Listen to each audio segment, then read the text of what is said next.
con necesidades particulares, entre otros posgrados, con una sólida formación académica y una destacada trayectoria en el campo de la inclusión a nivel nacional e internacional. Es fundadora del programa educativo Adaptando tu Mundo y presidente de la Asociación Argentina para la Neurodiversidad Educativa y Social, desde donde lidera iniciativas orientadas a transformar las prácticas educativas hacia modelos más inclusivos, accesibles, respetuosos de la diversidad. Cuenta con experiencia como coordinadora de exámenes internacionales de inglés adaptados para la neurodiversidad, promoviendo evaluaciones más justas y accesibles para estudiantes con diferentes perfiles de aprendizaje. Actualmente se desempeña como capacitadora en dislexia en inglés en la Universidad Católica de Salta, formando docentes en estrategias específicas para la enseñanza del idioma desde una perspectiva inclusiva. Asimismo, brinda capacitaciones a educadores de distintos países de Asia, Canadá, Centroamérica, Latinoamérica, consolidando su proyección y reconocimiento internacional. Es además parlamentaria del Parlamento Mundial de Educación, participando activamente en espacios de debate y construcción de políticas educativas a nivel global. Su trabajo integra enfoques, perdón, me perdí, disculpen. Su trabajo integra enfoques actuales como el de diseño universal para el aprendizaje, DUA, la educación emocional, la psicología positiva y estrategias de acompañamiento para estudiantes neurodivergentes, ofreciendo herramientas concretas y aplicables en el aula. En este workshop compartirá su experiencia, conocimientos y estrategias para construir aulas más inclusivas donde cada estudiante pueda aprender, participar y desarrollarse plenamente. Así que bueno, le damos la bienvenida a Vivi Canuli, que tengo muchos años de conocerla y bueno, considerarla también amiga, no nada más mía, sino de mi familia. Así que pues muchas gracias, Vivi, bienvenida de Ushuaia para el mundo. Muchas gracias, Tere, muy buen día, hermosa comunidad, buen día a la comunidad bella de Lantern House. Muy bienvenida a la gente del sur, allá en ese hermoso lugar que es Ushuaia, esa hermosa provincia, Tierra del Fuego, y bueno, personitas que hay de toda Argentina y de todo el país, y diferentes países de Latinoamérica, ¿sí? Y Centroamérica, perdón, porque hay muchas personitas de México, así que más que bienvenidos y molestarse por ingresar esta mañana tan tempranito, y acá en Buenos Aires está muy feo el clima, así que bueno, con la mejor de las ondas y nada, agradecida de corazón, Tere, por esta hermosa oportunidad. Así que, nada, si te parece, comenzamos con la presentación y nos vemos en un ratito. ¿Ok? Gracias. Thank you. Bueno, muy buen día a todos. Espero que estén muy bien. Como les dijo Tere, sí, mi nombre es Viviana Inés Canuli. Muchos de ustedes ya me conocen, es más, muchos de los que están presentes me conocen también en persona. Sí, yo tuve el honor de conocer el instituto y el honor de compartir un ratito con teachers y personitas maravillosas de Lantern House allá por el 2022. Hermosa experiencia. Así que bueno, hoy estoy acá para compartirles, ¿sí?, un poquitito sobre todas las experiencias que he adquirido durante los 31 años de trayectoria como docente en aula, ¿sí?, tanto física como remota, y obviamente toda la teoría que he adquirido estudiando estos maravillosos últimos años. Bueno, sin más vueltas que dar, vamos a compartir la presentación. Vamos por aquí, ya se las comparto. Esto del streaming es hermoso, es maravilloso, pero a veces se complica un poquito. Así que por ahí a ustedes les llega con un poquito de delay incluso, porque vieron que el streaming es así. YouTube sobre todo es un poquito trabadito con los delays, pero bueno, funcionaremos perfectamente. Aquí vamos a compartir pantalla. Aquí estamos. Exacto. Maravilloso. ¿Se ve ahí? Calculo que sí, ¿no? Tere, ¿se ve? A ver. ¿Estamos compartiendo pantalla? ¿Me dan el ok si se ve la presentación, por favor? Bueno, cualquier cosa, Tere, avísame por WhatsApp y listo, no hay ningún problema, ¿ok? Bueno, esta es mi presentación, ¿sí? Espero que la estén viendo, aunque... Ahí va. A ver ahora.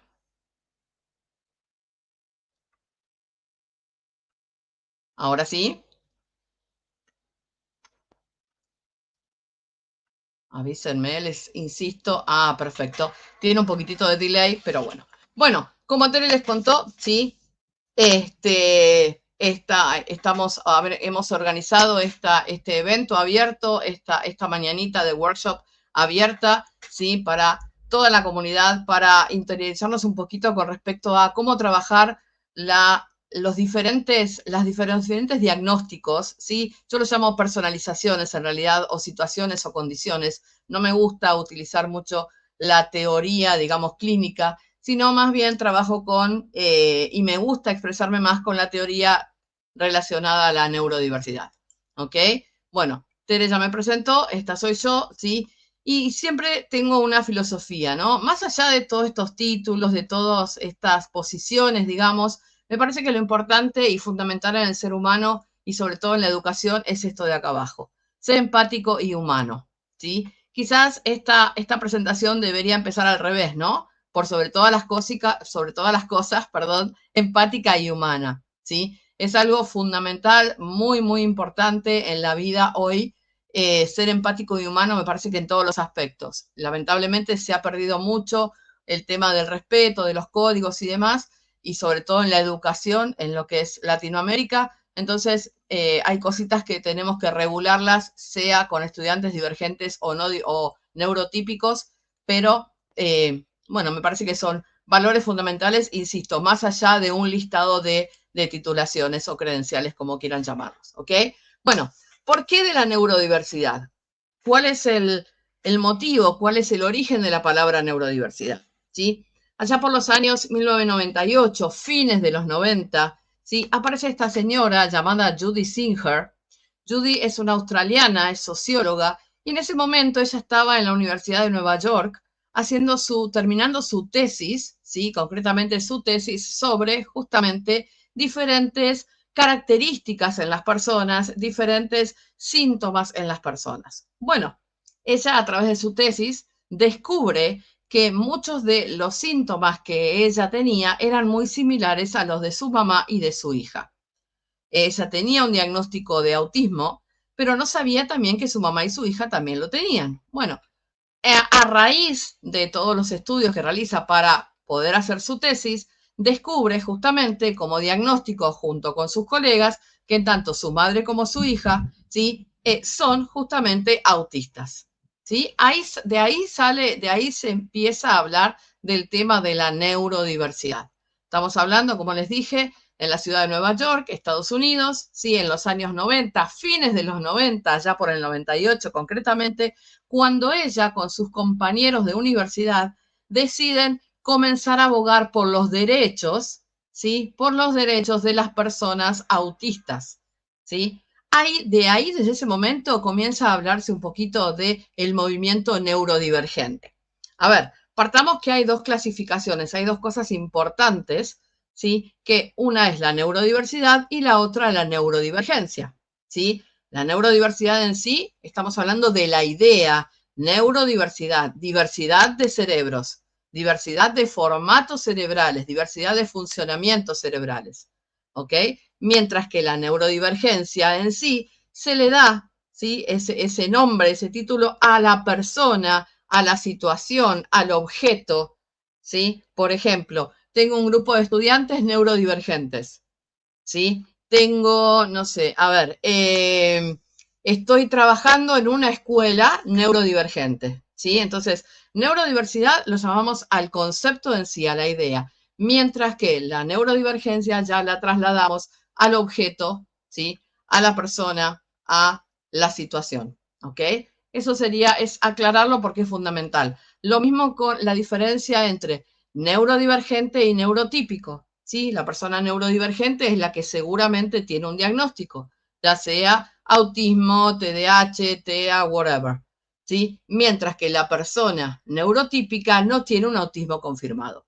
Ojo, yo, Viviana Canulli, tengo una filosofía de que todos somos neurodivergentes, de que todos tenemos, ¿sí? Algo en particular, ¿sí? Sabemos que los seres humanos somos una masa enorme, gigante de emociones, con muchísimas fortalezas, pero también con muchísimas debilidades, ¿sí? Entonces, muchas veces dentro de esas fortalezas y debilidades, ¿sí?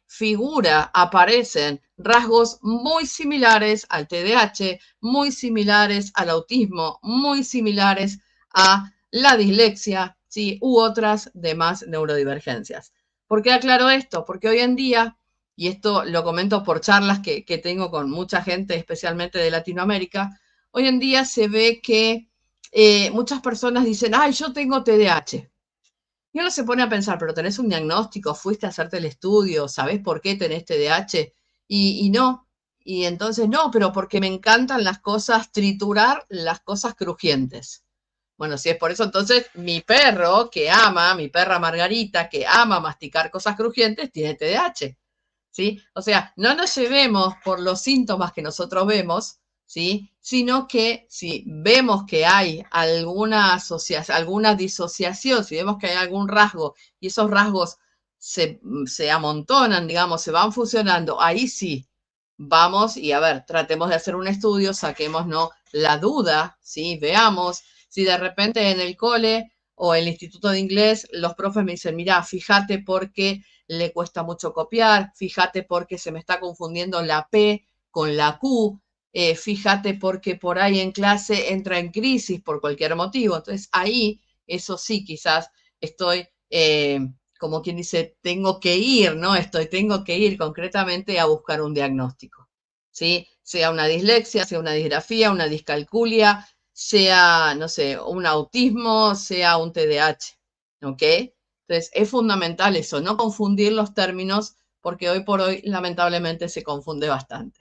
Vamos a ver un pequeño video, ¿sí? Sobre qué es la neurodiversidad a nivel social. Seguro has escuchado los términos neurodiversidad o neurodivergencia, pero ¿realmente sabes qué significan y qué personas son consideradas neurodivergentes?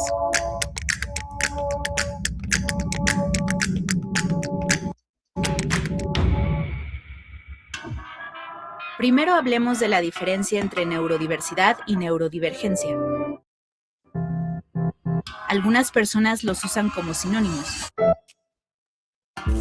Ramiro Mitre de Neurodiversidad ONG nos explicó que neurodiversidad se refiere a la variedad infinita que existe en los cerebros y en las mentes humanas. Que no existen dos cerebros iguales, como no existen dos árboles iguales o como no existen dos culturas iguales, y por lo tanto la neurodiversidad es parte de la especie humana. Dentro de la neurodiversidad existen las personas neurodivergentes, cuyos procesos neuronales son considerados atípicos si se les compara con la mayoría. Algunos ejemplos son las personas con trastornos del espectro autista, trastornos por déficit de atención o trastornos del estado de ánimo como la depresión y la ansiedad.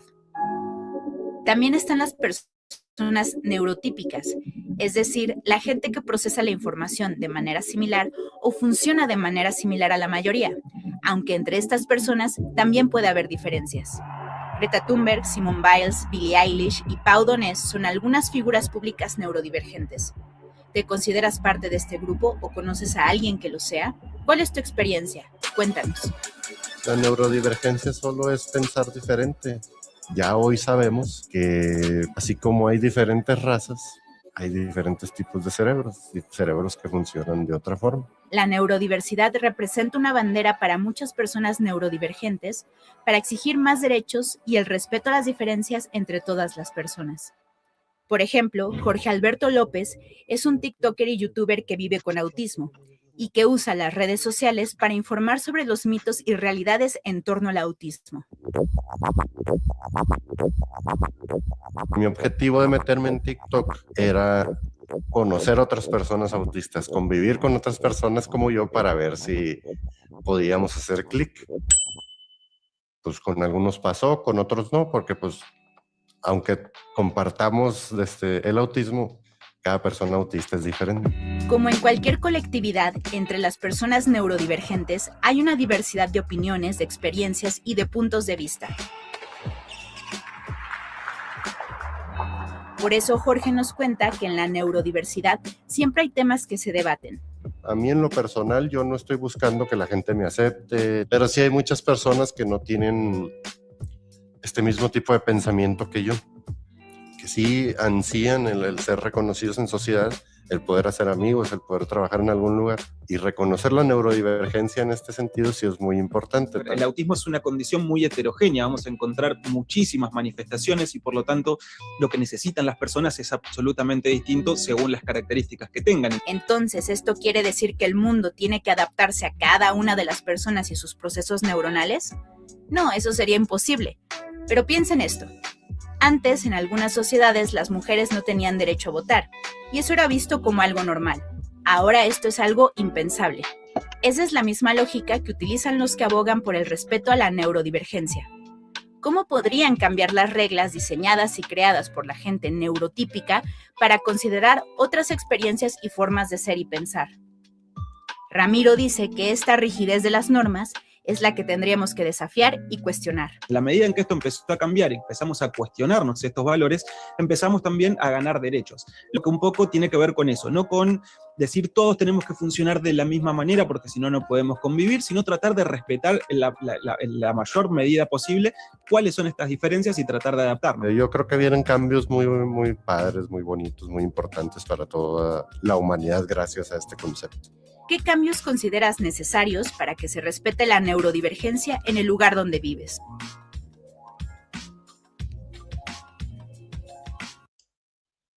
Bueno, me parece que es ha sido un pequeño resumen, sí, con respecto a todo lo que venimos hablando, ¿no? La importancia de darle valor a la neurodiversidad, darle valor a la neurodivergencia, ¿sí? Y la importancia también de trabajarlo desde lo social, ¿no?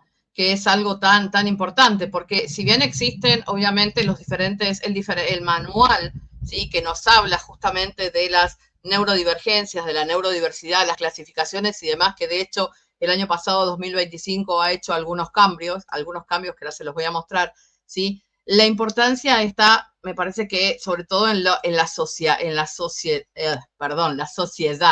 Es fundamental el tema de la barrera que implica la sociedad para la persona neurodivergente, que es justamente lo que nos comentaba recién, lo que nos comentaban acá los compañeros en el video, ¿sí?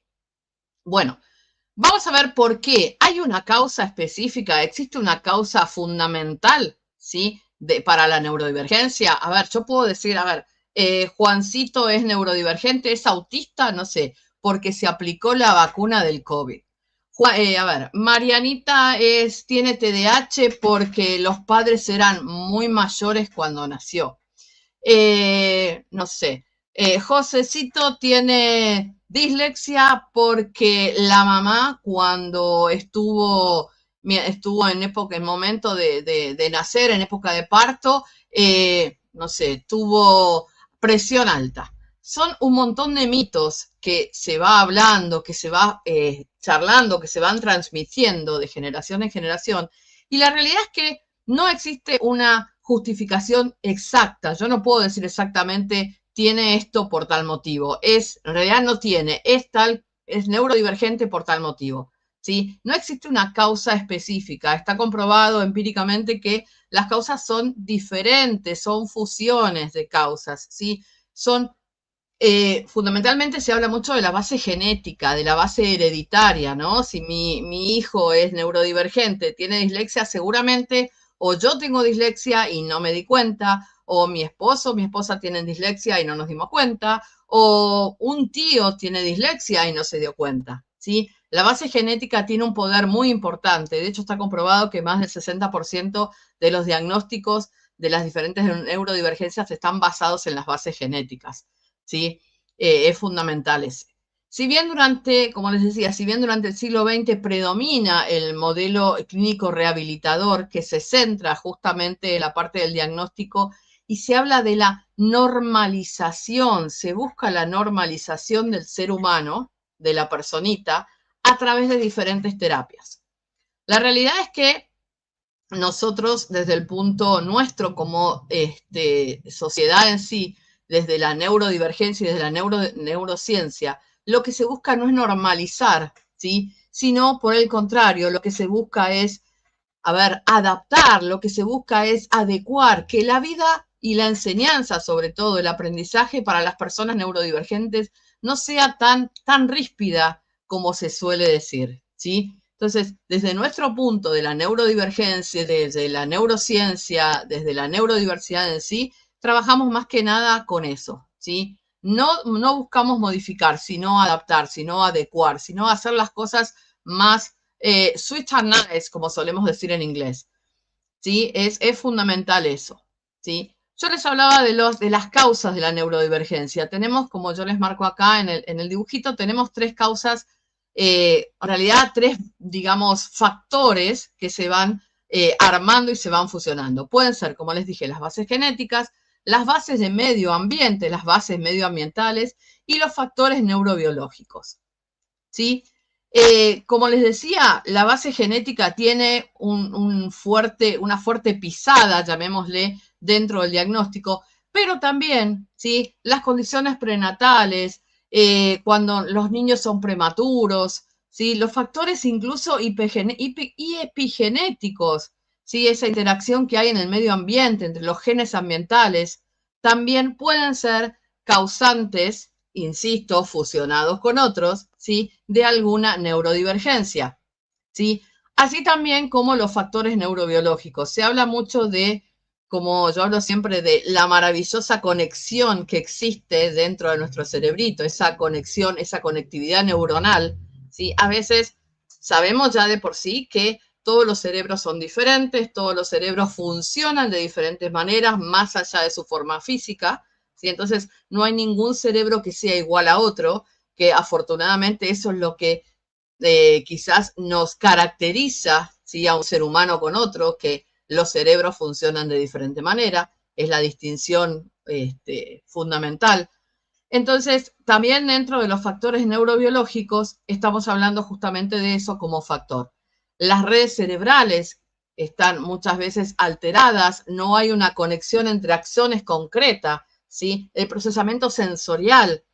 Y fundamentalmente, cuando hablo del TDAH, fundamentalmente con ese diagnóstico en sí, estamos hablando de una regulación dopaminérgica y ejecutiva, ¿sí? Hay quizás un formato diferente, una funcionalidad diferente, ¿sí? En la dopamina, que es un neurotransmisor, y también en las funciones ejecutivas. Es fundamental esto.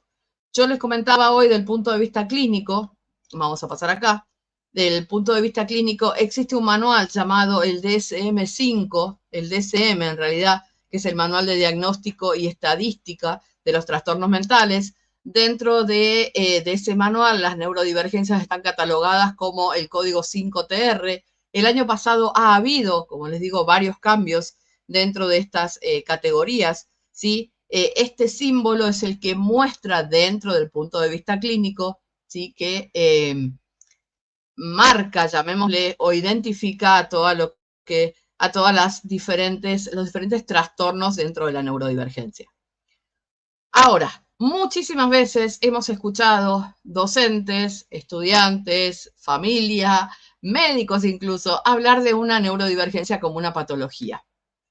Y la realidad es que no es una patología, porque yo una patología la puedo intentar curar, llamémosle, con alguna medicina específica. La puedo intentar curar con un tratamiento de rayos, un tratamiento, no sé, oncológico, ¿sí? La neurodivergencia no se cura porque primero que no es una patología, sino que es una forma de vida diferente, es una forma de procesar la vida en diferente manera, ¿sí? Entonces, fundamentalmente saquémonos de nuestra cabecita eso, la neurodiversidad, saquémonos de el tema de, a ver, el autismo es una patología, el TDAH, mi hijo no tiene ninguna patología, es una condición, hoy se lo llama trastorno. Les digo que hoy por hoy se lo llama trastorno, pero se está peleando, se está luchando, tanto en México como en España, quizás son los países más fuertes en cuanto a la neurodivergencia, en cuanto a este movimiento hermoso que tenemos, y se está luchando por cambiar esa denominación de trastorno a condición. Ya hay muchísima gente que utiliza la palabra condición, ya no se le dice más trastorno del autismo, trastorno del espectro autista, sino condición del espectro autista. Pero bueno, todavía no ha sido aceptado legalmente, así que se lo sigue denominando trastorno. Para mí, les digo la verdad, yo no utilizo la palabra tampoco condición, sino utilizo la palabra situación. ¿Ok? Otra cosita, como les decía, muchísimas personas, y esto se los digo porque quizás entro en debate con algunas personas, porque se dice que a la persona neurodivergente no hay que catalogarla con, por ejemplo, es autista, es disléxico, ¿ok? Y saben que charlando, yo trabajo muchísimo con personas con diferentes neurodivergencias y ellos mismos se consideran como personas autistas y como personas disléxicas, ¿sí? ¿Por qué? Porque ellos conviven toda su vida con ese diagnóstico. ¿Sí? No es que tengo autismo, porque el autismo se va a curar y se va a ir. No, no es que lo tengo, es mi forma de ser. De hecho, hace un mes aproximadamente, y ahora el 18 de abril vamos a realizar otra vez una charla con 2 profes adultas que han descubierto su autismo de adultas, ¿sí? De 20 y pico, 30 años, y ellas mismas, yo les comentaba, y me decían, no, lamentablemente es un mito que se da de decir, la persona tiene tal cosa. No, no es que la tiene, es así, es su forma de procesar la vida diferente, ¿sí? Entonces, no puedo catalogarlo como tiene autismo, sino que es autista. De hecho, fíjense que la próxima semana, el día 2, es justamente el día de la concientización del autismo, ¿sí? Nada, eso es simplemente un comentario. Hay muchos profesionales que dicen que no están de acuerdo, disienten con esta filosofía, pero bueno, desde el punto de vista de la persona, ¿sí? Neurodivergente, ellos se catalogan como tal. Autistas, disléxicos, ¿ok? Simplemente porque conviven toda su vida, van a estar toda su vida con sus funcionalidades diferentes, ¿ok? Fundamental. Bueno. Ahora sí, vamos a hacer un pequeño pantallazo sobre el autismo. Hay muchísimo, les digo que es muchísimo lo que hay que ver, pero bueno, vamos a ir tratando de hacer un poquito de sintaxis con respecto a esto. El autismo. Fíjense cuándo se empieza a hablar concretamente del autismo. Allá por 1943, ¿sí? El psiquiatra infantil Leo Kanner, ¿sí? Es la primera personita quien observa en un grupo de niños algunas dificultades que tienen quizás alguna marcada interacción en lo social. Como que ve alguna resistencia al cambio, como que utiliza de una forma particular el lenguaje, ¿sí? Y ahí él comienza con la denominación del autismo infantil precoz. Fíjense, 1943, ¿ok? Un largo tiempo atrás, más de 80 años. Bueno, y ahí él comienza a hablar justamente del autismo. Por 1944 aparece Hans Asperger, este señor austríaco, un pediatra también, que era austríaco, y él describe a niños con habilidades lingüísticas preservadas e incluso capacidades cognitivas elevadas. Estamos hablando de altas capacidades, ¿sí? Pero a su vez tienen habilidades lingüísticas preservadas, ¿sí? Pero, insisto con un pero, nota dificultades otra vez en la reciprocidad social y los patrones de interés restringidos, ¿sí? O sea, todo tiene un pero.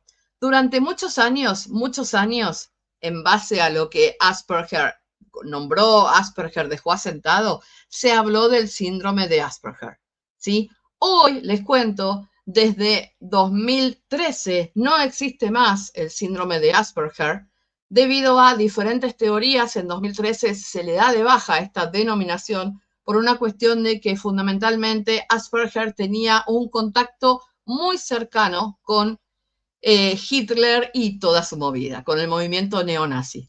¿sí? Entonces, en 2013 se deja, ¿sí?, de utilizar esta denominación, si bien, ojo, que si bien van a encontrar un montón de CUTs con la denominación, con el diagnóstico de Asperger, lamentablemente hay muchos todavía psiquiatras, no psiquiatras, psicólogos e incluso neurólogos que continúan lamentablemente hablando y diagnosticando Asperger, pero en realidad no existe más, ¿sí?, sino que ahora está todo bajo la sombrilla del trastorno del espectro autista, ¿sí?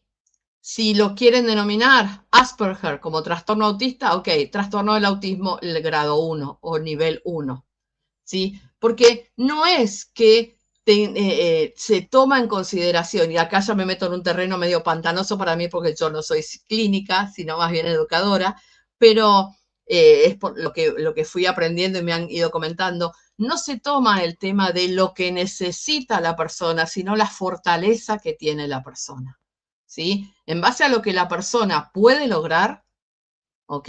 Es concretamente la habilidad, la fortaleza que la persona tiene, en base a eso se diagnostica el nivel en el caso del autismo, ¿ok? Pero bueno, rounding up, haciendo ya un círculo, ¿sí?, cerrando con el tema de las características por ahí del autismo, fundamentalmente la interacción social es fundamental, fundamental. El proceso sensorial es totalmente atípico, como ya lo hablamos, y tienen grandes fortalezas en la memoria y en la lógica. A veces encontramos personitas que decimos, ay, pero a ver, tiene un TOC porque está obsesionado con algo en especial. Les cuento, yo allá por el, no sé, 2006, 2007, solía tener un estudiante en una escuela primaria, mi niño tenía 9 años, 10 años, y él tenía una obsesión enorme por los autos de carrera. Los autos de carrera que hoy vemos, tenemos a Checo Pérez, lo tenemos a Colapinto, sí, bueno, a Fernandito Alonso, bueno, este chiquito tenía obsesión por los autos de carrera. Entonces, un día se me ocurrió, él no tenía diagnóstico hasta ese momento, un día se me ocurrió decirle, mira, vamos a trabajar la historia del automóvil, estamos trabajando Revolución Francesa, creo, en ese momento, en la Revolución Industrial, no Revolución Francesa. Y le digo, vamos a trabajar la historia del automóvil, cómo nace el automóvil, cómo aparece el Ford y demás.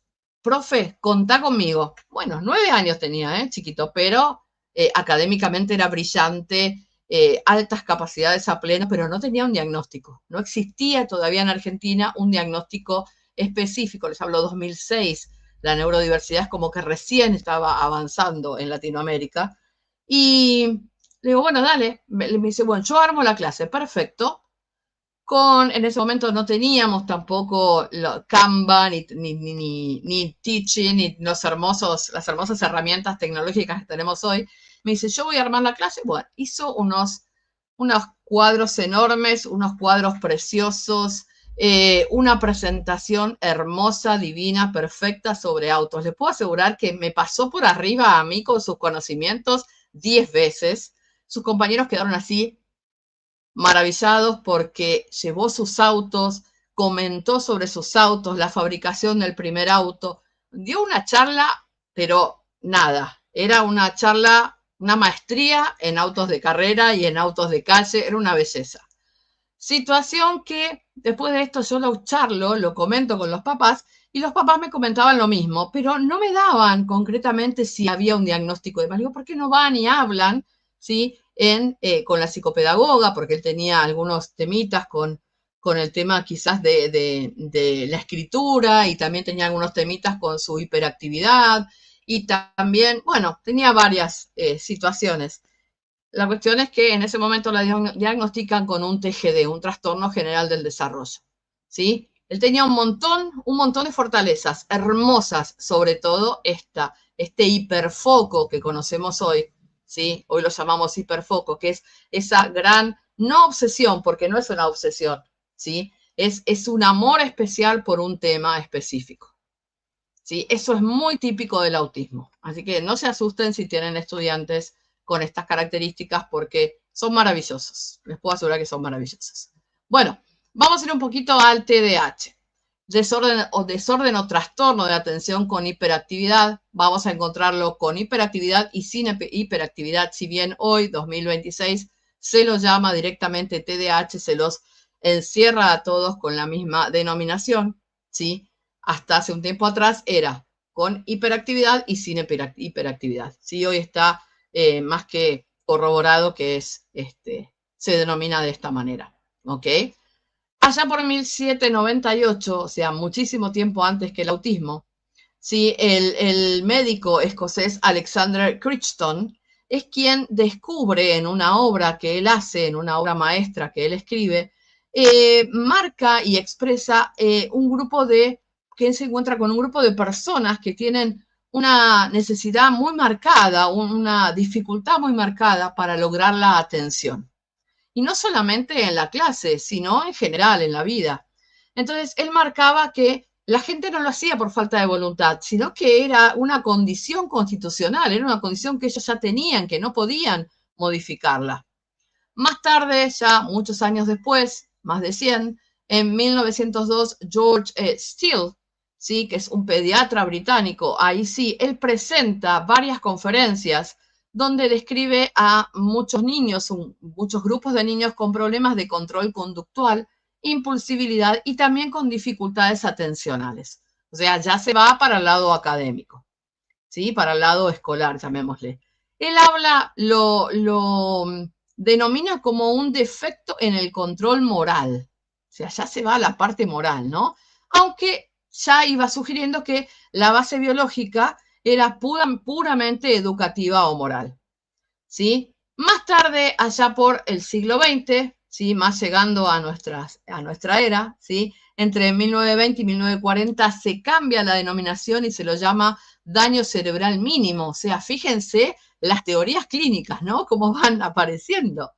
En los 60, 1960, ya aparece la difusión cerebral mínima, ¿sí? Y van reconociendo que no siempre había una lesión física que se podía observar, ¿sí? O sea, iban previniendo, a ver, tiro esta bomba, doy esta denominación, pero no es tal cual así, ¿sí? Y finalmente en 1980, fines ya de la era, ¿sí? Introducen el término de trastorno como déficit de atención, ¿sí? Y finalmente, ¿sí? En 1994 se consolida esta denominación como TDAH, ¿sí? Diferenciando obviamente los diferentes 3 tipos de TDAH. Sabemos que no tenemos un solo diagnóstico, un solo tipo del TDAH, sino que tenemos el TDAH hiperactivo por un lado, el TDAH inatento por el otro, ¿sí? Y después el fusionado, ¿sí? Se fusionan muchas veces las dos denominaciones. Cuando vemos diagnóstico vemos justamente eso. Puede ser un TDAH inatento, puede ser un TDAH hiperactivo impulsivo o ambas cosas. Que ahí, profes, preparémonos, porque hay mucho para hacer. Como ven, esto es más allá de lo clínico, yo creo que va más allá de eso, va más a la parte emocional, ¿no? Yo trabajo mucho con el tema de la emocionalidad y me parece que vamos justamente para ese lado, ¿no? Yo que les puse algunas de las características de la persona con TDAH, puede ser inatención, impulsividad, hiperactividad, con diferentes combinaciones, ¿sí? Muchas veces tienen dificultades para sostener la atención prolongada, ¿sí? En las clases, los olvidos frecuentes, los problemas para organizarse y para planificar, por eso la importancia de las agendas para las personas con TDAH y también para la persona autista. Movimiento constante, no se pueden quedar quietos en la silla, en el sillón, en el salón. Dificultad para estar sentados, la típica criatura que corre todo el tiempo. Esa sensación interna de inquietud, como que cuando nuestras abuelas solían decir, ¿qué tienen? ¿Chinches en la silla? ¿Que no se pueden quedar quietos? Bueno, ¿sí? Es típico de la persona con TDAH. La típica persona que no puede esperar un turno. A ver, denme un segundo porque...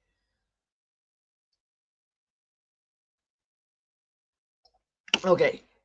La típica persona que no puede esperar un turno, ¿sí? En un lugar público, en la clase para responder. Interrumpe todo el tiempo. No deja hablar a los compañeros e interrumpe. Dificultades de ese tipo. Pero a la vez, más allá de, digamos, las características negativas, las personas con TDAH tienen un superpoder, pero un superpoder, y la mayoría, ¿sí?, tienen un desarrollo académico muy elevado, ¿sí?, muy elevado. Son muy prácticos, son muy sensibles, ¿sí?, tienen mucha sensibilidad, pero son muy prácticos. Enseguida resuelven un problema, enseguida, como yo digo siempre, tengo un estudiante con TDAH en el salón, uy, aprovechemos, porque me va a sacar de un montón de situaciones, porque va a estar siempre atento a qué puede ayudar, ¿sí? O sea, son diferentes situaciones que muchas veces los docentes lo tomamos como que es algo malo y la realidad es que no lo estamos viendo como a nuestro favor. Y en realidad son cositas que tenemos a nuestro favor como docentes y que también nosotros tenemos que darles a ellos mucho apoyo desde ese lado, ¿no? Eso es fundamental. Ahora, vamos a tomar el tema de la dislexia. Acá les comento algo. La dislexia nunca viene sola. Está más que corroborado que la dislexia siempre viene con alguna comorbilidad, ¿sí? La dislexia puede ser comorbilidad con TDAH, comorbilidad con el autismo. Es muy usual que tengamos personitas con un diagnóstico. A ver, mi hijo es autista, pero tiene TDAH. Mi hijo es disléxico, pero tiene TDAH, ¿sí? El TDAH es, como yo digo siempre, un Pac-Man. A él le gusta estar en todos lados, ¿sí? Es fundamental. Y en el caso de la dislexia es muy marcado, muy marcado. Fíjense, observen si tienen estudiantes disléxicos, ¿sí? Cómo reaccionan dentro de las aulas. Es fundamental eso. Ahí se van a dar cuenta el tema de la dislexia, ¿ok? ¿Qué es la dislexia en sí? Otra vez estamos hablando de una condición. Es una condición del neurodesarrollo, ¿sí? Que efectivamente y precisamente y especialmente lo que afecta son los procesos de lectura y de escritura, en especial todo lo relacionado a la decodificación, ¿sí? A la fluidez lectora, a la correspondencia del fonema y el grafema, ¿sí? Que tanto trabajamos, que tanto, sobre todo los profes de inglés, que tanto peleamos con el tema del fonema y grafema, ya que el inglés es un idioma opaco y por ahí es un poquito más difícil para trabajarlo, pero les puedo asegurar que logramos maravillas con estudiantes disléxicos trabajándolo. Así que no hay ningún problema. Pero en sí no está relacionado, como les dije, ni a la inteligencia ni a la falta de enseñanza, ¿sí? Sino a las diferencias en el procesamiento fonológico y lingüístico de la persona, ¿sí? Por eso se lo considera también como una DEA, ¿sí? Es fundamental también eso. Bueno, ¿cómo comienza? ¿Dónde aparece la dislexia? Allá en 1877, el alemán, German Adolf Kussmaul, bueno, tiene un poquito complicado el apellido, Kussmaul, él lo denomina a la dislexia como ceguera verbal, ¿sí? Desde ese momento, a través de la denominación ceguera verbal, él lo que hace es describe personas con inteligencia muy preservada, ¿sí? Que no pueden aprender a leer. Más tarde, en 1887, aparece Rudolf Berlin, que es considerado quizás, ¿sí?, el padre para muchos de la dislexia. Él no era médico psiquiatra ni médico pediatra, sino que era oftalmólogo, ¿ok? Y él enfoca el término de dislexia y comienza a referirse específicamente en la dificultad lectora, pero lo toma como con un origen neurobiológico, ¿sí? Más tarde, en 1896, aparece Pringle Morgan con el famoso caso de Percy, ¿sí? Él describe el caso de Percy, él era un médico británico, Morgan, y lo describe como un niño inteligente. Percy para él era un niño inteligente y muy competente en matemáticas, pero tenía grandes dificultades para aprender a leer. O sea, por un lado era brillante, pero por el otro tenía dificultades específicas en un área, ¿sí?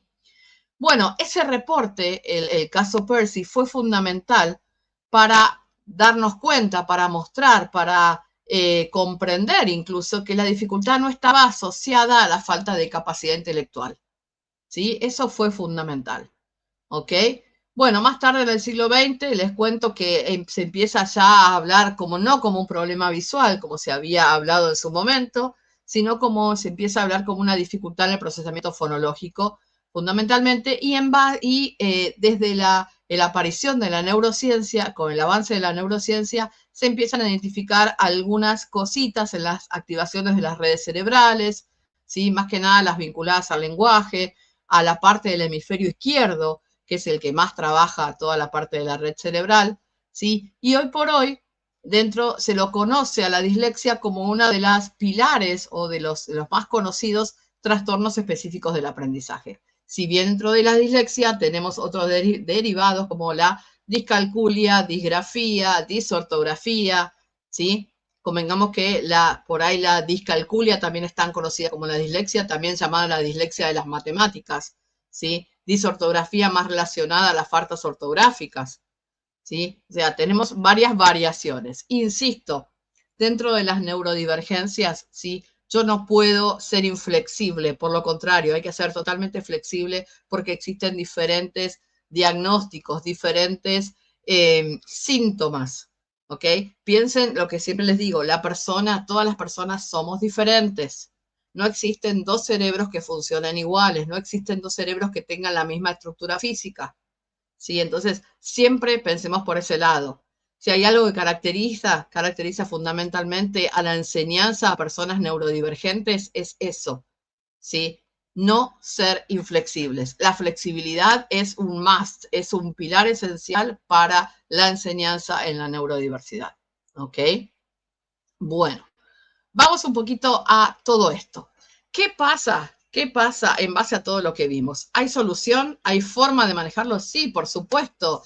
Tenemos la maravilla de la neuroplasticidad, que es la base del cambio cerebral. Que ojo, la neuroplasticidad no solamente la vamos a ver en personitas neurodivergentes, sino que la vamos a ver en todo ser humano, ¿sí? ¿Por qué hablamos de neuroplasticidad?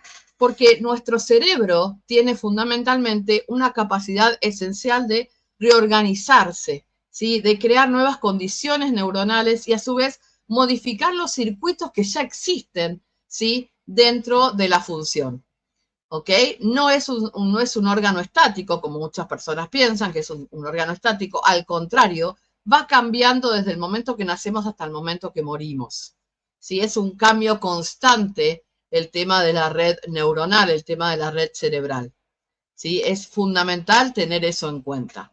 Sí, es algo maravillosamente hermoso porque nosotros como seres humanos podemos ir cambiando nuestros hábitos, que acá es donde radica fundamentalmente el tema del cambio de hábitos en la neuroplasticidad, ¿ok? Hay 4 factores esenciales que influyen en la plasticidad cerebral. Yo les puse primero acá la práctica, ¿sí? Que hablamos en cuanto a la repetición. Acá radica nosotros docentes la importancia de la práctica repetitiva, en especial en las áreas de vocabulario, en las áreas de lectura, en las áreas de asimilación de contenido, ¿sí? La práctica es fundamental. ¿Por qué? Porque al repetir estamos fortaleciendo las condiciones sinápticas de la persona, ¿sí? Cuando una personita, un estudiante está practicando una habilidad, por ejemplo, la lectura, el cálculo, la autorregulación, ¿sí? Esas redes neuronales con la repetición se vuelven más eficientes. Con la práctica, bueno, hay un dicho en inglés muy famoso que es practice makes perfect, la práctica hacia la perfección, que en realidad es fundamental, ¿no es cierto? Porque estamos hablando de la neuroplasticidad y justamente nos habla de eso, ¿no? La importancia de la práctica intencional para lograr justamente una retroalimentación y un ajuste para ir viendo cómo lo podemos ir manejando. Esa constancia de la práctica va a consolidar justamente el proceso neuronal. Otra acción fundamental es la atención, ¿sí? La atención funciona como un filtro, ¿sí? La atención lo que hace es filtrar, el cerebro va modificando, va clasificando, va modificando, ¿sí? Con mayor intensidad todo lo que focaliza a recursos cognitivos, fundamentalmente, ¿sí? Sin la atención, fíjense, y lo vemos en las aulas todos los días, sin atención el aprendizaje nunca se consolida, es fundamental. Por eso necesitamos en las aulas, lo vamos a ver ahora en el DUA un poquito más adelante, necesitamos presentar propuestas motivadoras, propuestas que sean claras, que estén ajustadas al perfil de nuestros estudiantes. Y ahí seguramente, y estoy segura de eso, muchos de ustedes van a pensar, sí, claro, tengo 40 estudiantes en el salón, tengo 5 neurodivergentes. A ver cómo hago. Bueno, ahora vamos a ver cómo hacemos. Despreocúpense. Recuerden que yo soy docente hace 31 años, cumplí este año. Y he pasado, chicos, les puedo asegurar, por un montón de situaciones, ¿sí? No es que he enseñado en universidad, he enseñado siempre con adultos. No, al contrario. Mi mayor parte de mi carrera ha sido siempre con adolescentes y sobre todo con niños, primaria y secundaria. Les diría 26 años prácticamente de primaria y secundaria. Entonces, uno ve muchas cosas y después de muchos años uno encuentra la respuesta para muchas cosas, ¿sí? No teníamos herramientas en su momento, ahora las tenemos, entonces es buenísimo poder utilizarlas. Bueno, después hablamos del contexto. ¿Cómo influye el entorno en la persona? ¿Cómo influye el entorno en la forma en que se establecen las conexiones neuronales? ¿Sí? Es lo que hablábamos hoy del tema de la estructura, del tema de la inflexibilidad, ¿sí? Es fundamental, ¿sí? Si estoy trabajando en un ambiente estructurado, que es predecible y emocionalmente seguro, eso va a favorecer siempre al aprendizaje. ¿Qué significa esto? Bueno, cuanto menos sobrecarga sensorial haya, cuando menos estrés haya, va a ser mucho mejor el aprendizaje de la persona, ¿sí? ¿Por qué? Porque justamente la estimulación sobrecargada, la sobreestimulación, el estrés, la amenaza constante, van a activar los circuitos de supervivencia del cerebro, ¿sí? Entonces, eso va a inhibir la plasticidad cerebral y que es justamente lo que está más relacionado a todo lo que es el aprendizaje académico. Entonces, tengamos siempre en cuenta el tema del contexto, que también lo vamos a ver un poquito más adelante. Y por último, las emociones. Yo insisto y muchas veces las personas disienten conmigo cuando yo digo que los seres humanos somos enormes emociones. Somos seres emocionales más que racionales muchas veces. Al menos es mi caso, fundamental. Pero la realidad es esa. Si ustedes reciben en el aula a una personita que tuvo una mala noche, que no pudo dormir, que estuvo descompuesto, que en casa hubo alguna discusión entre mamá y papá, o que por ahí no pudo cenar porque se portó mal y lo pusieron en penitencia, o que por ahí no había económicamente dinero como para cenar en casa esa noche, esa personita seguramente al día siguiente va a llegar al aula, ¿sí? Con no emocionalmente viable como para tener un buen aprendizaje, una buena asimilación. Entonces, eso, el tema emocional, muchas veces hay que tenerlo muy en cuenta, especialmente hoy, 2026, con adolescentes. El adolescente tiene una sobrecarga emocional muy grande, más allá de lo que vean por pantallas, por redes sociales, más allá de lo que ven en la realidad social de cada una de sus países, sus sociedades en sí.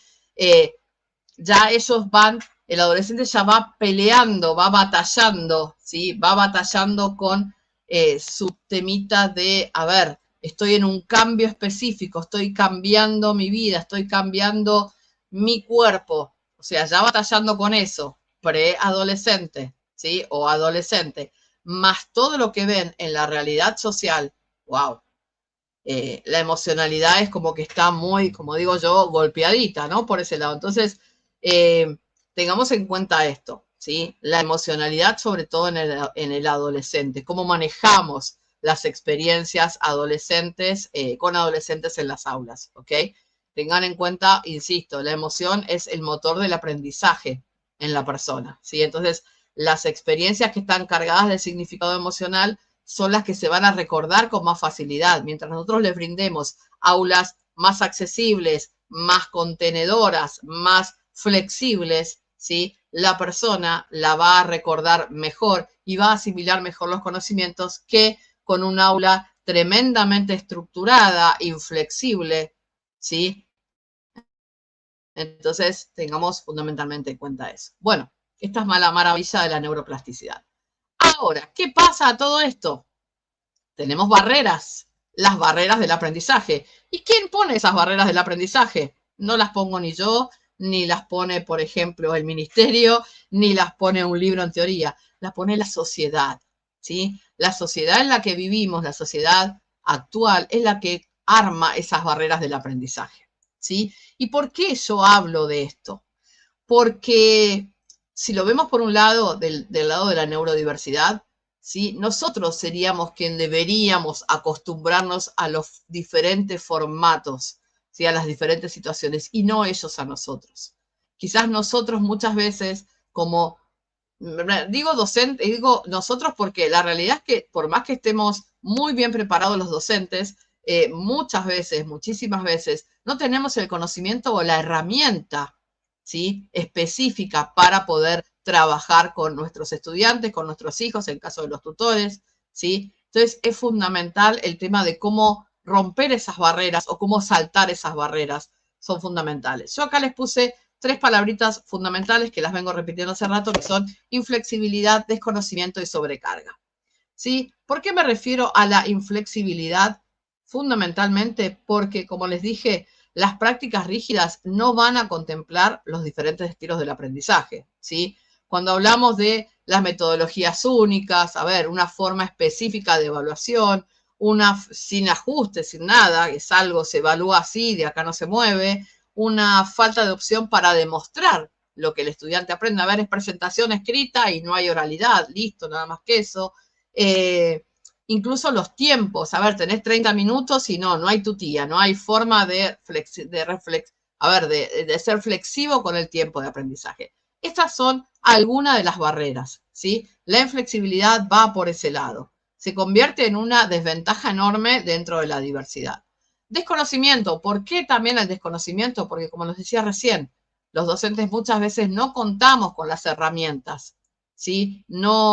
A veces decimos, bueno, no nos capacitamos porque no hay capacitaciones, no nos capacitamos porque las capacitaciones son muy caras, no nos capacitamos porque no nos dan los tiempos, ¿sí? Pero bueno, y acá muchos se van a enojar conmigo, pero si uno tiene ganas, chicos, de capacitarse, de aprender más, de interiorizarse en el tema. Yo sé, ojo, yo entiendo y sé perfectamente, como les dije, soy docente hace 31 años y he pasado por un montón de políticas educativas, en Argentina el EGB, el polimodal, un montón de políticas educativas, he pasado por un montón a los docentes se le paga con bonos, un montón de esas estructuras económicas lamentables, sobre todo en nuestro país, que también en Latinoamérica lo han pasado también. Pero bueno, si tenemos vocación docente, si estudiamos para ser docentes, ¿sí? Tenemos que capacitarnos un poquito, o al menos, si no podemos porque no nos dan los tiempos o la economía, a ver,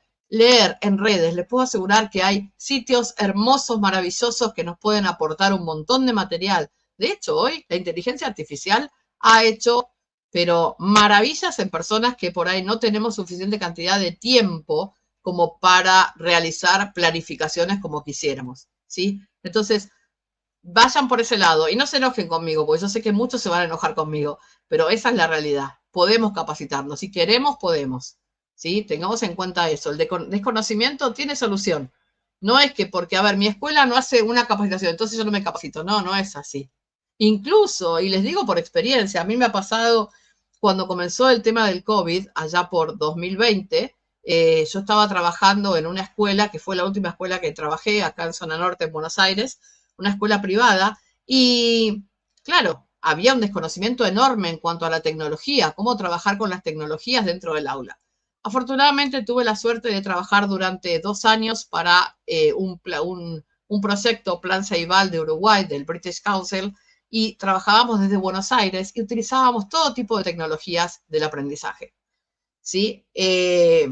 Entonces, quizás fui una de las que tuvo mucha suerte en ese momento, en la época de la pandemia, de contar con ese conocimiento, y también fui una de las que ayudó para a capacitar, no, pero sí compartir con los docentes las diferentes aplicaciones, ¿sí? En esa época ya había empezado a aparecer WordWall, ya estaba Kahoot, ¿sí? Había muchas aplicaciones, Bambaroo, había muchísimas que podíamos compartir quizás con los demás docentes.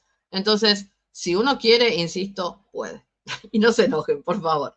Bueno, vamos a la sobrecarga, ¿sí? ¿Qué es esto? Es la cantidad excesiva de estímulos. A veces uno, y esto se los comento no solamente para personas neurodivergentes, sino para el estudiantado en general, el colectivo estudiantil, ¿sí? Si uno tiene un aula muy sobrecargada, es muy complicado. A ver, ¿A qué me refiero con sobrecarga? Primero las luces, ¿sí? Si tengo las luces muy brillantes, esas luces LED que son hermosas porque se ve re bien, hay personitas que tienen seguramente un tema sensorial con la luz, así como con los ruidos, y esa luz brillante les va a molestar, ¿sí? Está muy relacionado el tema de el reflejo, el tema de la luz fuerte a la vista de las personas autistas sobre todo, ¿sí? También los disléxicos, ¿sí? Pero tengan en cuenta eso, tratar de tener una luz tiza, ¿sí? Una luz que no sea demasiado blam, estridente dentro del salón, ¿sí? Eso produce un caos visual importante. En la parte sensorial también la sobrecarga de ruidos. Supónganse que trabajo en un salón de clase donde hay mucho ruido que viene del exterior, porque el ruido del interior lo puedo manejar, hablando con los estudiantes y demás, lo puedo dominar. Pero el ruido que viene del exterior, porque mi aula da a la calle, porque mi aula está pegada a otro salón de clase que es muy ruidoso, mi aula está pegada al patio donde hacen educación física, ¿sí? Todos esos ruidos producen una sobrecarga emocional que no van a permitir que mi estudiante esté tranquilo y pueda aprender. Al igual que los colores. Si mi salón de clase, que ha pasado, ojo, uno piensa que no, pero sí, hay salones de clase que están pintados a veces con un color azul fuerte, un color, y incluso he visto hasta un color rojo fuerte.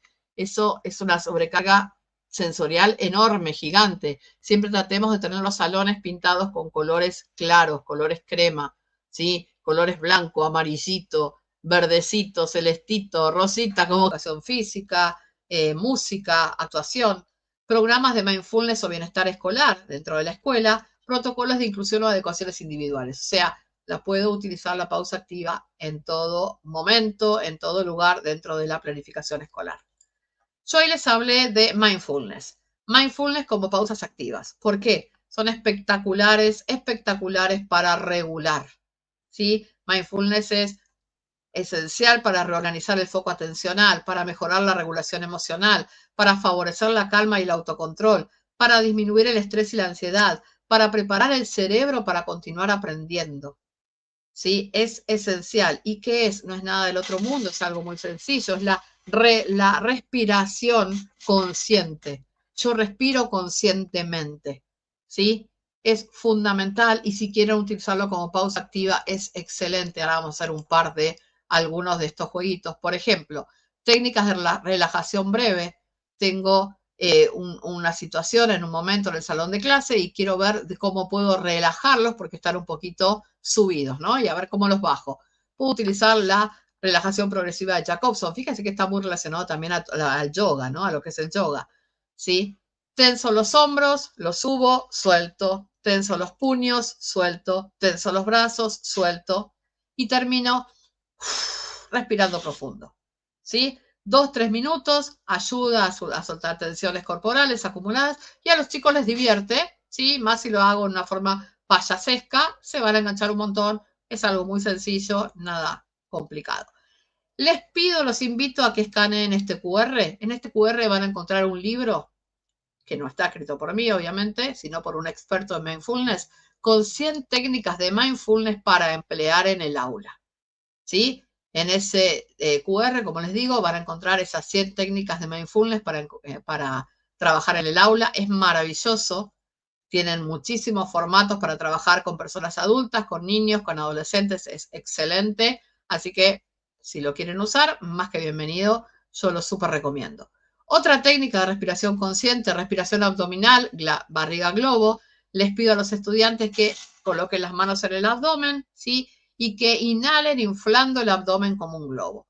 Con los chiquititos, yo esta técnica la uso mucho y les pido que en su pancita coloquen su teddy bear, su osito de peluche o su perrito de peluche, ¿sí? O su juguete y vayan observando cómo, ¿sí? Cuando inflan la pancita, ¿sí? Ese muñequito o ese juguetito se va a ir moviendo. Entonces, a través de la respiración ellos van a ir viendo cómo su objeto preciado, ¿sí? Se va a mover, cómo se va a inflar y se va a desinflar.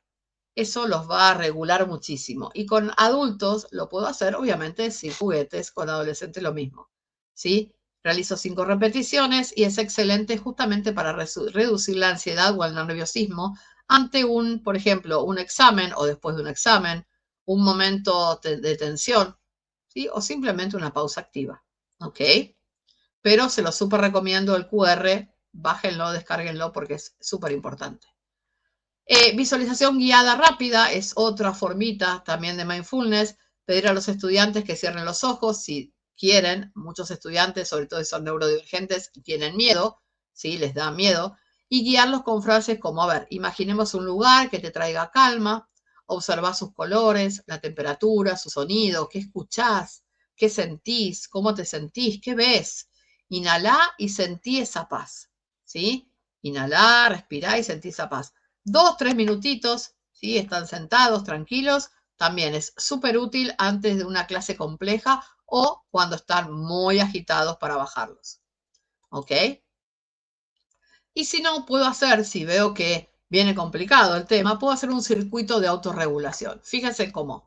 Puedo definir el objetivo. Si el circuito que yo necesito hacer es para activar por hipoalerta, porque se están quedando dormidos o porque están fatigados o porque están aburridos, activar, o si es para calmar por hiperalerta, si están muy arriba, con mucha ansiedad, muy sobreexcitados, ¿sí? Entonces puedo armar en el salón, ¿sí? 2 o 3 o 5 o 2 o 3, como quieran, actividades breves de 1 o 2 minutos cada una. Ellos se van a ir pasando por los diferentes circuitos, diferentes mesas, supónganse, o espacios, ¿sí? Puedo disponer las estaciones en diferentes rincones o mesas con carteles claros y pictogramas si es necesario, ¿sí? Y les puedo explicar cómo transitan por el circuito uno a uno con orden y respetando los tiempos, ¿sí? Los podemos supervisar y acompañar observando las reacciones y adaptar si algún estímulo genera incomodidad sensorial. Y ustedes me van a preguntar, ¿y qué pongo en cada mesa? ¿Qué pongo en cada espacio? Bueno, un espacio puede ser de una actividad de mindfulness. A ver, en este espacio tenés que hacer una actividad del dragón. ¿Qué es la actividad del dragón? Ideal para los que trabajan con chicos, con niños pequeños. La actividad del dragón es, a ver, inspiro un color, yo estoy lleno de ira, estoy muy enojado, muy lleno de ira. Entonces inspiro y siento que esa inspiración, ese aire que me entra, es un color azul, ¿ok?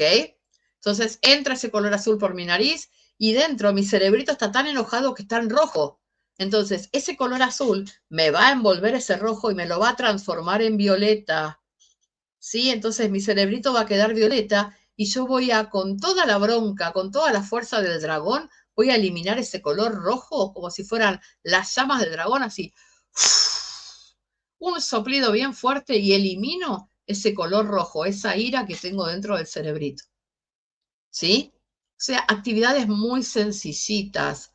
Otro espacio puede ser, otra estación puede ser que tengan, ¿sí? Que trabajen con texturas, diferentes texturas, o frío o calor, ir viendo las reacciones, ¿sí? Por ahí con un auricular con algún sonido X, ¿sí? O sea, pequeñas pausas activas, cortitas, chiquititas, para hacer un circuito de autorregulación que se puede usar incluso, ¿sí? Si están regulados igual como para pasar un momento y ver cómo lo manejamos, ¿ok? Fundamental. Bueno, y después yo les hablaba de los espacios seguros, que es lo que necesitamos que tengan. Los espacios seguros son fundamentales para que ellos se autorregulen, para que trabajen la sensibilidad y la contención, ¿sí? Esto lo vimos al principio prácticamente, ¿sí? Otra vez, cajas de calma, la hamaca reguladora, rincón de la calma, las pelotas desestresantes. Recuerden siempre tenerlo a mano, que es fundamental, fundamentalmente con personitas neurodivergentes. Y finalmente, lo que yo amo, y me parece que esto es cortito, ya estamos terminando, la psicología positiva en la neurodiversidad, una pedagogía que potencia la fortaleza. Yo insisto, esto no es solamente fundamental en la parte de la educación, sino también en la vida diaria. ¿Por qué? Porque trabajamos con la emoción positiva, porque trabajamos con la fortaleza personal y trabajamos con el sentido y el propósito, ¿sí? Es fundamental crear en el salón de clase, ¿sí? Por ejemplo, un libro del agradecimiento, ¿sí? Hoy agradezco porque un compañero me ayudó a hacer esto. Hoy agradezco porque logré hacer tal cosa, ¿sí? Esos pequeños logros que pueden ir plasmados en una cartulina en el salón o pueden ir plasmados en un librito que ellos tengan, ¿sí? Con el tiempo y ellos vean los logros de las cosas que pudieron hacer. Hoy, a ver, hoy logré escribir, no sé, la palabra mamá con tilde, supónganse. ¿Sí? Esos pequeños logros van a ser una suma de emociones positivas enormes, enormes, gigantes y muy productivas, esenciales para las personitas neurodivergentes y neurotípicas también. Entonces, tengan en cuenta la psicología positiva porque es maravillosa, es súper importante. ¿Ok? Bueno, yo les puse acá, ven algunas estrategias. Diario de logros o pequeñas victorias, que es lo que les contaba recién. Mapa de fortalezas personales. Yo soy bueno para tal cosa. ¿Sí? Me destaco en tal cosa. El poder del todavía. El poder del todavía, chicas, chicos, para nosotros como docentes es maravilloso. Es el, profe, me salió mal. No, no te salió mal. Todavía no lo lograste como tenía que ser, pero vamos en camino. ¿Sí? Profe, me saqué un 4. Bueno, y no aprobé. Bueno, todavía no aprobaste, pero vamos en camino, vamos mejorando. ¿Sí? Utilizar ese todavía es esencial. Ténganlo en cuenta. Siempre recuerden algo que es fundamental. Los estudiantes neurodivergentes tienen un tema de autoestima muy, muy complicado. ¿Sí? Necesitamos levantar su autoestima para que ellos den una buena producción, para que ellos logren lo que ellos necesitan lograr. Ténganlo muy en cuenta. ¿Sí? Por favor, es esencial. Bueno, acá yo les puse algunas marquitas de psicología positiva para tener en cuenta en estudiantes con TDAH, usar desafíos cortos, perdón, y reconocer cada esfuerzo. A ver, noté que hoy trabajaste 5 minutos seguidos. Maravilloso, un paso enorme. ¿Sí? En el autismo, validar intereses especiales y convertirlos en proyectos. Tu pasión por dinosaurios puede ser una presentación científica, que es lo que yo hice en su momento con mi estudiante que tenía pasión por los autos. ¿Sí? Yo una clase máster. El chiquito era un máster en autos de carrera. ¿Sí? Maravilloso. En dislexia, celebrar el pensamiento visual o narrativo. Tal vez no lees rápido, pero tu historia oral es poderosa. Sos excelente dando oral. ¿Sí? Te cuesta la lectura y la escritura, pero en la oralidad sos excelente. Siempre buscar lo positivo. Recuerden que es esencial, súper esencial eso. Bueno, tips.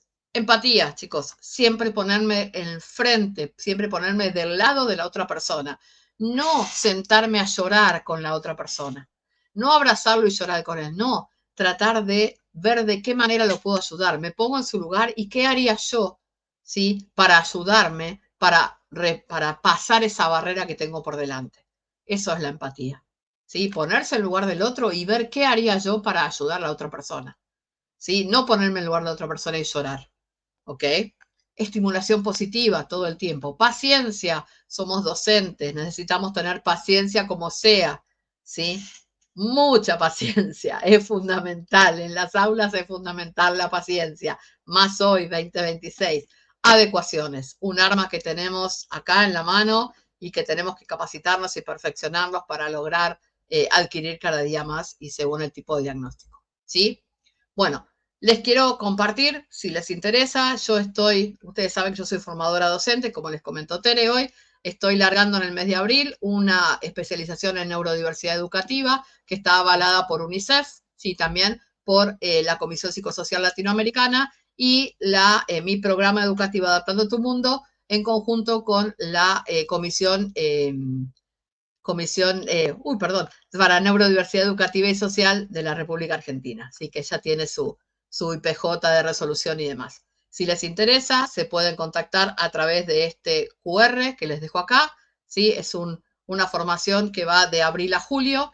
Es una clase vivo por mes y después son 8 clases grabadas en total. Comienza el 25 de abril.